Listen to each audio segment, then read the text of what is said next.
Another year, another FIFA. Sorry, EAFC 26 for the killjoys amongst us. You know the drill by now. The marketing machine cranks into overdrive, promising shinier animations, slicker gameplay, and footy so real you'll swear you can smell the pies in the stand. And every year, punters line up to see if this is the moment that EA finally earns their season's money. So, is this the one that breaks the cycle? The must-buy entry in the franchise? And why did I make the comparison to buying a new iPhone in my title? Well, my lovelies, put the kettle on, grab a cuppa, and let's get right into it.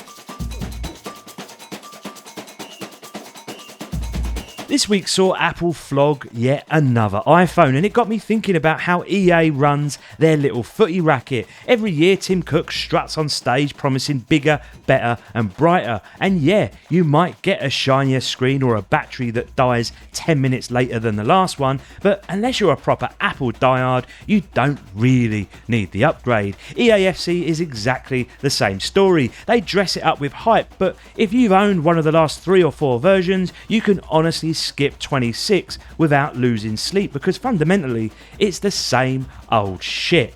So what's actually new then? Well, EA's big headline feature this year is the choice of gameplay style, competitive or authentic. Now, straight from the horse's mouth, they say competitive is tuned for head-to-head action in Ultimate Team and clubs with faster passing, smarter keeper rebounds and more direct control, while authentic brings a true-to-football feel to modes like career, featuring more positionally responsible defenders, realistic corner success rates, lifelike goalmouth scrambles and more. It all sounds proper tasty, right? For a moment I got a bit excited, picturing something closer to the old PES days. Rough edges, sure, but cracking gameplay. Sadly then, it's just EA serving us another load of old codswallop dressed up like fine dining. Here's the truth of it. Authentic gameplay is just EA slowing the match down with a secret slider. That's it. It's noticeable, sure, and I'll admit it, it's less of the usual pinball chaos, but don't expect some tactical revolution here. In real life, defenders and keepers love to build from the back, sometimes fluffing it up, sometimes threading gold, but not here. It's the same predictable nonsense, only at half speed. You can still pass the ball out from your box to the halfway line with no pressure, whereas in my mind, I was expecting teams to press high in these scenarios, as we see every single Saturday. And fouls, well, forget about it. Across my playthrough, I barely saw any, not single one, for or against my team. The ref clearly left his balls in the dressing room, probably next to the one that EA keeps milking every September. Look, I get why competitive mode strips that stuff back, but in authentic mode, you would expect some stop-start drama, right? But no, passing was still laser accurate, just slowed down so that your player, who now turned like they'd had a Sunday roast before kickoff, could actually get to the ball. Even the difficulty scaling was a letdown. As soon as the AI ramped up, it wasn't smarter, it was just quicker runs, quicker passes, quicker shots. That's not authentic football, that's EA fiddling with the speed. Weirdly, when I played the normal version, the one that we're all used to, I will say it felt unrealistically fast, something I guess we have become accustomed to over the years, and highlighted perhaps how the FIFA franchise lost its way in trying to give us a realistic simulator versus milking it for online arcade esports style play. So yeah, I'm calling this authentic mode what it is: marketing bollocks. It'll probably be the mode that I use for single player, sure, but let's not pretend it actually changes how the game of football here plays out. Next on the agenda is the overall changes to gameplay based on community feedback. Again, to quote the devs here, play your way in EA Sports FC 26 with more responsive dribbling, smarter AI positioning and sharper, more explosive movement, all based on community feedback.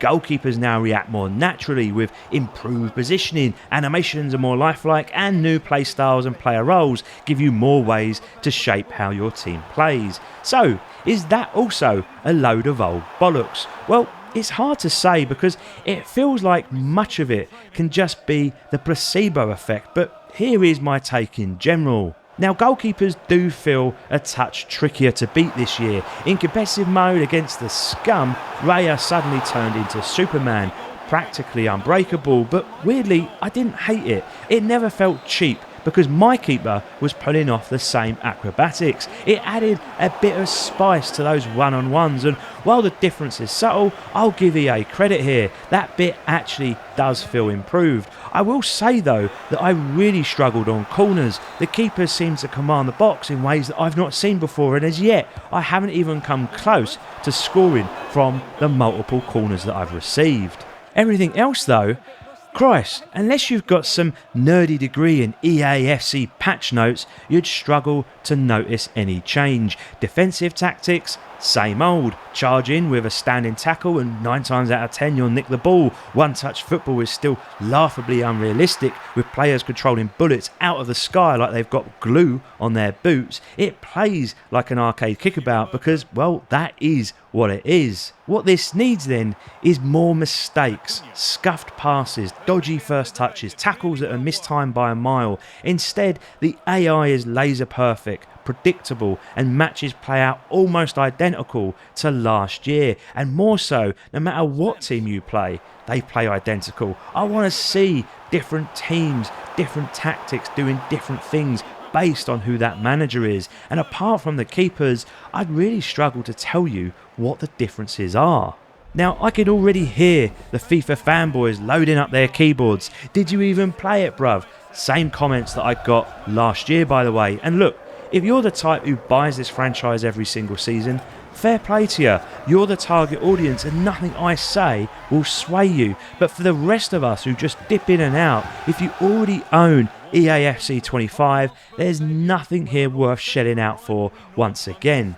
And this is where I've got to tip my hat to the Football Manager lot. They actually skipped a year to rework the AI, overhaul the UI, and build a proper new match engine. That's meaningful change that. EA could learn from it. What EAFC needs isn't a yearly paint job. It needs a breather from itself. Time to step back, regroup, and deliver fundamental improvements and actually take some risks. Instead, we get a new gameplay mode, which is basically just the same thing slowed down, and they're marketing that as a big selling point. It is bewildering beyond belief. And the reason we even get these yearly reskins, well, it's simple. It's Ultimate Team. That mode prints money for EA, so why would they ever change the formula? I said last year it was a scummy practice, and I will say it again now. It is the devil's work. Look, I couldn't care less if people want to waste cash on fancy kits or daft cosmetics. Fill your boots.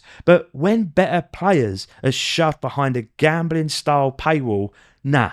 Go fuck yourself, EA. That is straight up exploitation. And don't kid yourself either into thinking it's harmless fun. The links to gambling addiction are well documented, and it's kids that often get dragged into it. For me alone, that knocks points off the final score. What winds me up the most is how the mainstream press keep giving this a free pass every single year. Just call it what it is. A brilliant game mode that's been hijacked by greedy fat cats who'd sell their nan if she came with a gold card rating. In terms of changes, not much to shout home about. The usual, by being given a shit team, earn money through winning games and climbing the ranks and complete objectives along the way. You might get lucky and unlock Mbappe, but chances are you're getting Jordan Henderson. Oh, and yes, they're still mixing male and female players in Ultimate Team. Now, don't get me wrong, I'm all for the women's game being included as its own thing. Brilliant addition, but lumping them together,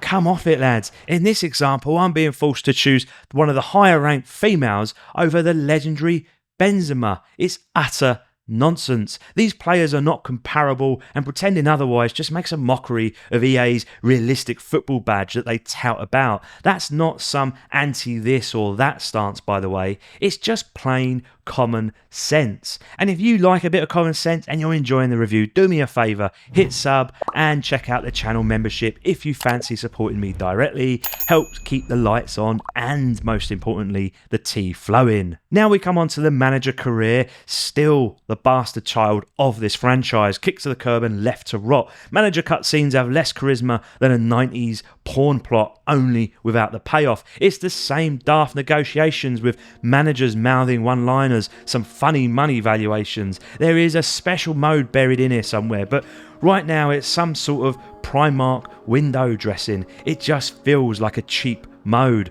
Look, we all know you can beat the AI most weeks, so what does a manager mode actually add beyond the transfer shopping list? It needs a proper rethink. Give negotiations real voice acting and tension. Let managers show a bit of rage or joy. Expand press conferences with branching lines that actually matter. Bring in injuries that can wipe out a season and nuke squad morale. Add more board pressure, fan sentiment, training bust-ups, wage spats or some scandal. Christ, just make it feel like I'm juggling egos and budgets and not clicking through a PowerPoint. In short, breathe some life into this dead duck.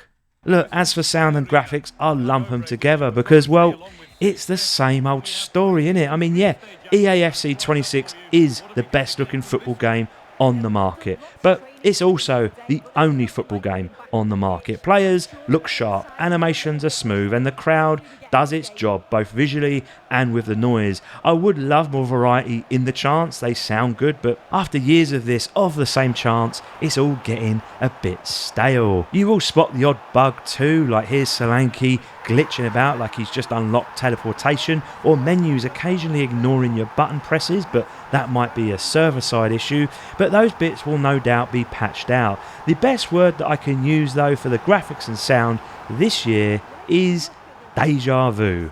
So there we have it, boys and girls, another year, another pile of marketing wank. If you're still on FIFA 21 or older, fair enough, you'll notice enough here for it to feel like a proper upgrade. New squad, shinier presentation, a couple of gameplay tweaks and all that. But if you're hoping for something deeper, forget it. Career mode still feels like the forgotten stepchild. Authentic mode is just slow coach mode, and the real rot at the core, those loot boxes, remain totally untouched. Ultimate Team is still a gambling pit dressed up as football, and as long as people keep spending, EA will keep serving it up. For me though, that alone drags the score down. So, who is getting a new iPhone anyway? Until next time, my lovelies, love to you all, Reggie out.